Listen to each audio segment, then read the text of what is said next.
Guys, welcome to my YouTube channel Hindi medium study point. तो आज हम आपको भूषण ग्रंथावली मूल पाठ की कविता पढ़ाने वाले हैं। तो आइए इसके बारे में कुछ जानकारी हासिल कर लेते हैं। कवि भूषण का जन्म सन 1613 में उत्तर प्रदेश के अंतर्गत जिला कानपुर के तिकवापुर नाम के गांव में हुआ था। कन्याकुब्ज ब्राह्मण थे ये और इनका गोत्र कश्यप था। उनके पिता का नाम रतिनाथ था।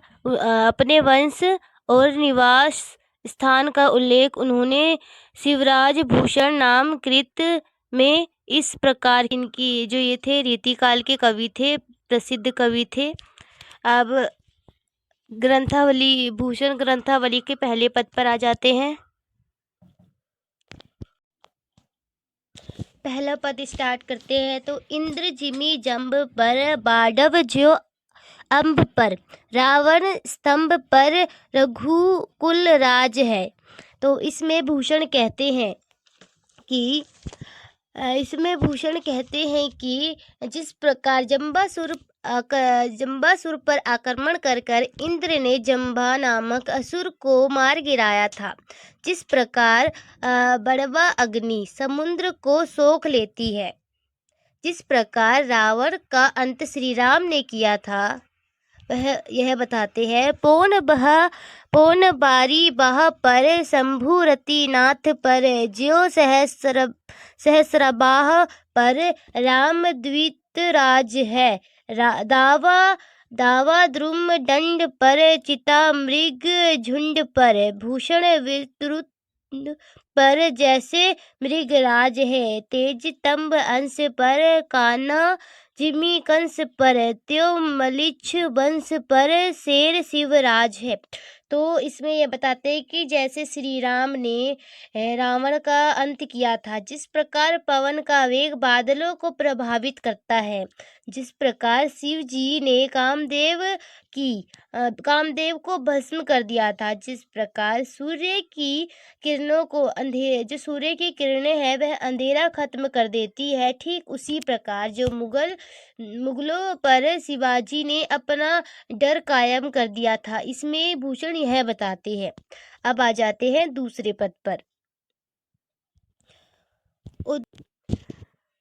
उद्वत अपार तुआ दुधभंगी फूकार पाथ लंघे परावार वृद्ध बैरी बालकन के, तेरे चतुरंग के तुरंगनी के रंगे राज, साथ ही उड़न राजपूत है परन के। तो इन पंक्तियों में भूषण बताते हैं कि जब शिवराज लड़ने के लिए चलते हैं तो वह समुद्र की तरह लगते हैं। दुधभंगी बजती है, जैसे दुधभंगी होता है, जैसे कि कुछ वो होते ना शंख वगैरह बजाने लग जाते हैं, तो उनको कहते हैं। बैरियों के बल का पारावार नहीं होता। जो बैरी होते हैं, जो दुश्मन होते हैं, उनका पारावार नहीं होता। जिन्होंने 4 प्रकार की सेना होती है, हाथी, घोड़े, सेना, राजपूत। तो इसमें भूषण यह बताते हैं। अब आ जाते हैं अब नीचे वाली पंक्तियाँ।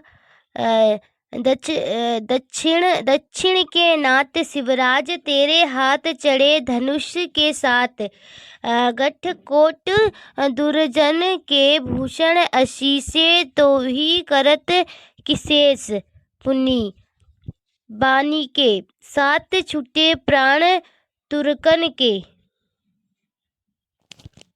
तो युद्ध के समय की बता रहे हैं यहाँ पे भूषण कि जब युद्ध होता है, युद्ध का आरंभ करते हैं, तो दूर से ही पता लग जाता है कि शिवाजी आ रहे हैं। उन जो राजपूत निकलते हैं वहाँ से, तो वहाँ तक धूल आती है, जो इतने सारे लोग चल रहे होते हैं तो धूल आती है, तो दुश्मनों को पता चल जाता है, उनको पता चल जाता है कि शिवाजी आ रहे हैं और सबके जो प्राण हैं वो उनके हाथों में आ जाते हैं।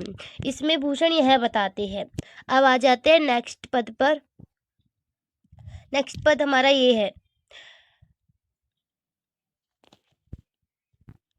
साजी चतुरंग सेन अंग में उमंग धरी, सरजा शिवाज जंग जीवन चलत है, भूषण भूषण भनत नांद बिहद नारंग के, नदी नद मंद गैबरन के रलत है। तो इसमें भूषण यह बताते हैं कि